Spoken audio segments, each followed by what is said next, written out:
Chapter 31. The Dark Night of the Soul.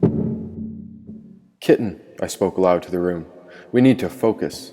That kitten I rescued was right in front of me, and I could hear its thoughts too. All terrible things aside, I was both aware of the good and the bad, and therefore I had no reason to mind either. This whole facility was mad to begin with, and so what did it matter if I was crazy too? And now my body was covered in something black and unnatural.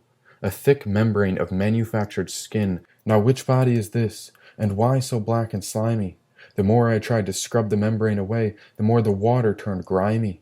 Soon I observed the kitten, which was also scanning the room. Yes, smart cat, checking for strangers, I presume. She leapt from her perch, and she was pawing at that bag labeled quality drugs. I'd already eaten a full capsule of mushrooms when... asked the kitten. "No danger up there, I've already checked." All she managed to do was knock another bottle of mushrooms onto the ground. It rolled right to my feet. "Do these mushrooms help you stay awake?" said the kitten. Well, I'd come to a point where I was on the verge of collapsing because that damn crow wouldn't stop and... Wait a minute. The damn crow must be asleep. Goodness, I can't say I ever remember feeling this bright and clear. This is all so funny because... Hey, you want some of these too? The kitten had no interest in the fungus, but instead stepped inside the bag of quality drugs one paw at a time. Nesting like a bird, I began to wonder if this cat was not a kitten, but a small crane that had been placed in the wrong body. "I've decided it's not right to leave you," I told the kitten. "Get comfortable in there because you and I were meant to find each other, and we've been nothing but good luck together." The kitten was licking her coat. "Do you believe in things like that? You know, that maybe you and I were meant to find each other." The kitten took a peek up, blinked her eyes once, and then continued grooming. "Because it's all starting to connect. And I can't remember being this aware since the last time I died." Died? Goodness, had I really died? Or was it all just an illusion, like this mad puzzle that this reality had become? And had I said it out loud, or was I thinking all this? The poor kitten was snuggled up with the drugs, licking the spot above her belly, when I noticed a leash waiting on the wall. What are the chances? Just our luck. Well, they'd misspelt it, but finding the noose was a critical discovery, a sure sign that the kitten and I were meant to be together, and so I placed it around her neck. The leash fit snug, just tight enough to keep the kitten from wandering too far, because otherwise... See, this is just precautionary. Nothing to worry about, kitten. Leashes are good because... Well, I wasn't sure why animals needed leashes, but I didn't want her to wander alone. Is that too tight, darling? "Nope. I've never had a human of my own," said the kitten. She's getting much better with words, too. I grabbed the bag of quality drugs and continued back to the control room. And what happens to a kitten after seeing all this death? Would she remember it? And how many steps are too far for this young one? "Go ahead and rest, darling. Uncle Jack's got you." She was snuggled up with all the pill bottles, and it seemed quite cozy in there. I closed the zipper halfway so her little head could poke out and watch. A clock was ticking somewhere, and I heard every second. And isn't time so strange? Like, who decided how long the second is? And how do they keep track of it so well? Why not just use the sun and the moon? Seems a bit easier to look up and say, "Hey, it's today," rather than manufacturing all these silly clocks. And how long till we run out of tickers? Those plastic pieces are coming from somewhere. Down the hall we were taking steps, one foot after the other, and then my heart trembled. A cramp shot through my leg and pulled my muscle tight. Cascading thunderous fall. I crashed into the wall and collapsed as T. Hammond released the bag safely from my grip and set the kitten on the floor. She asked, "Just a case of the wet noodles. Was I dozing off? Or maybe I was just waking up?" Now the legs were firing again, but I was sprawled out across the floor when the tingling sensation swiveled up my spine. The kitten was out of the bag and rubbing her orange-striped face against my helmet. "What's wrong, mister?" asked the kitten. "Tired," I muttered. "I feel funny, and my stomach hurts too." Her paw was poking at the bridge of my nose and pulling at the bandana over my missing eye. "No, I'm still in here, still alive. I feel... All at once it happened. I pulled T. Hammond's head off mine when a great shift came upon us and I saw everything. I shot up, and all the light, all the air, all the moisture, and every bit of life started talking out loud. I could feel the energy like a vibration of light moving everywhere. Each of my senses was in tune when I heard the cat's hair. Oh, she's all fluff. And then a slight wind slipped up through the corridor when I felt an immense connection back to Mother Nature. What a joy it is to be alive. The answer was always right here. So simple. Now look. The whole world is breathing the truth in every moment. Oh, why don't we pay attention better? It's all right here, right now. Oh, wow. Empty hallways began inhaling, then exhaling, and while these giant deep breaths poured into my lungs, I could feel each pulse pass through the walls, shooting energy into my beating heart while my eyes explored the room in front of me. I could feel what was happening in every cell. Hyper-aware, my mind could read through these walls, and now I was on the other side to help. I jumped up when I remembered I had the keys too. Yes, these keys can fit into that lock. Well, the first key didn't work, neither did the second or the third, but there's so many more of them, and I kept trying until I touched a key when I heard Ma say, Open. We spoke it into existence. The key turned into the lock when the metal door swung open. A group of confused swans were looking back. Be free. And this pyramid wasn't evil. It was alive all along and waiting to assist. What was once a cell had become a safe haven to so many, and today was one of them who came back to heal these wounds. And wait, more and more cells were here. I'd forgotten how many lined these corridor walls.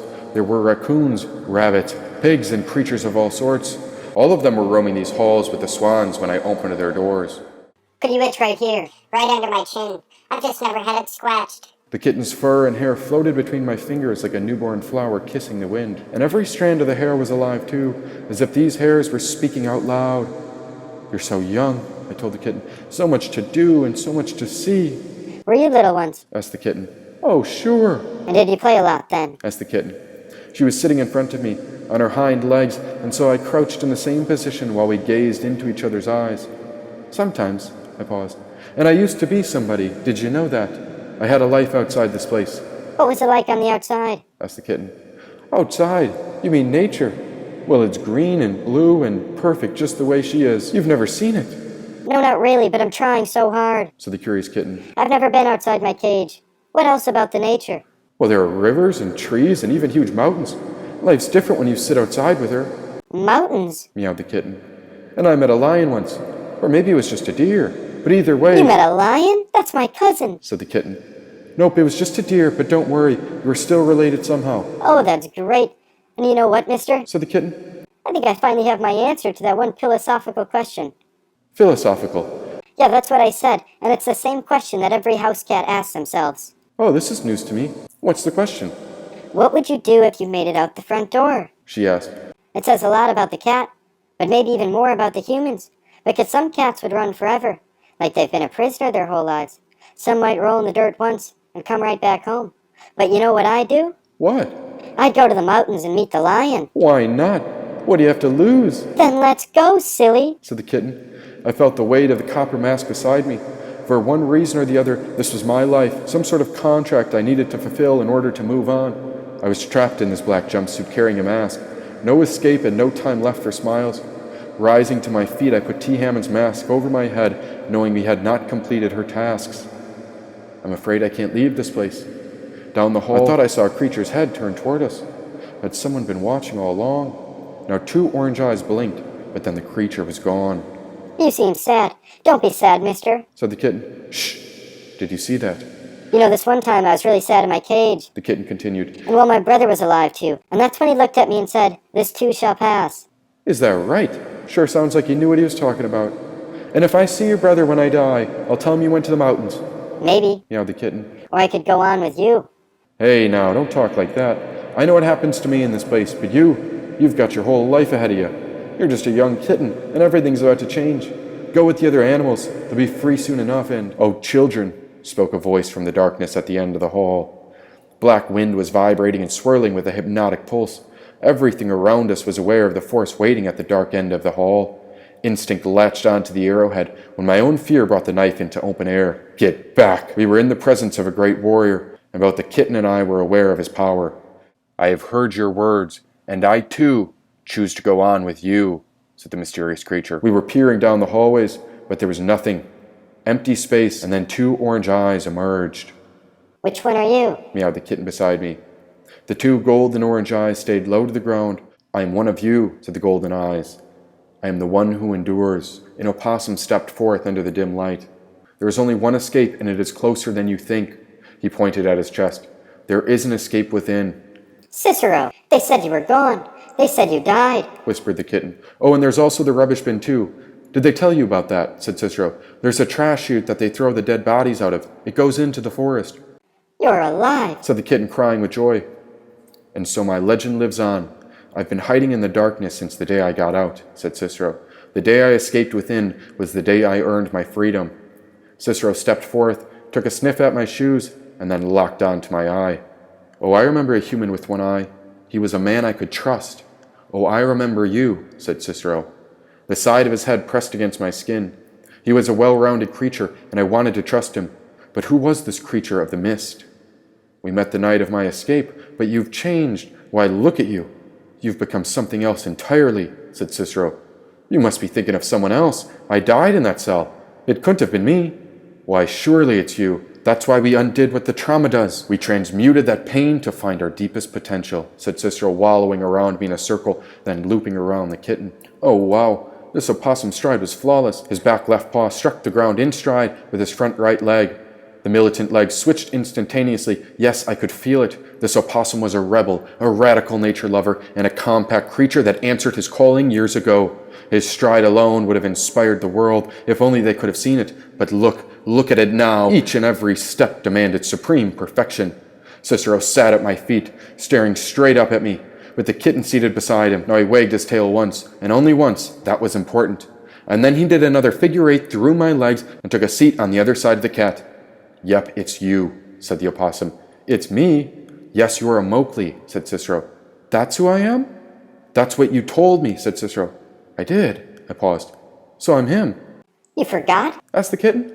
I don't know, I scratched my head. What's in your hand? Asked Cicero. My arrowhead. Wait, this isn't mine, it's... This blade belongs to Collie Jack. I heard her whisper.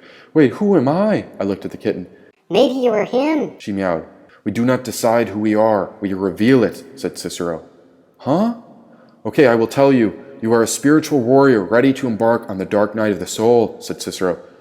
Now I was curious. He said it like I was summoned for some wild adventure, but I hadn't a clue how we'd gotten here.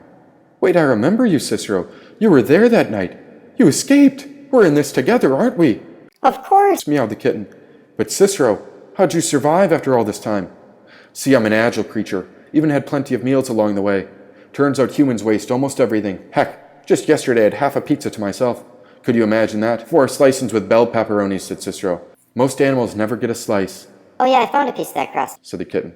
But you're as fit as a fiddle. How'd you stay so trim? My hands patted his sides. Oh, wow. All muscle, baby, said Cicero. I've been training, doing sprints at night. Exercise and yoga helps keep the head straight when the going gets rough. It's one of those healthy addictions you hope ends up killing you by the end of it. Because it's not a bad way to die doing what you love. Plus, I'm up to 28 laps. 28 laps isn't bad when you started out with 2. Wow, what a circuit, said the kitten.